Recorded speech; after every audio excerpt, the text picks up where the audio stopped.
So there I stood above the precipice. What I thought was the abyss beneath me.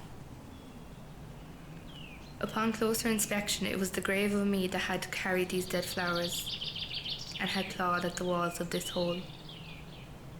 Her blood from her torn hands weeping from the walls. She was waiting for me to cover her in dirt so that she could finally rest. We both had to let the flowers go. A thought hit me, nearly knocking me into the grave. That I might not have a garden to call my own, but I had an entire field to utilise and to grow, to make my own.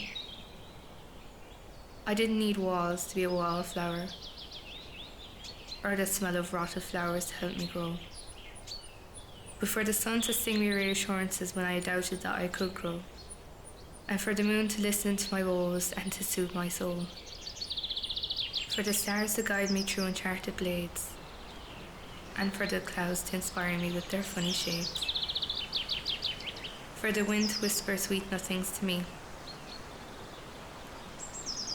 for the air to help me breathe through all the stifling heat. And as they all sang their assurance to me, I let the flowers go. And finally, I was free.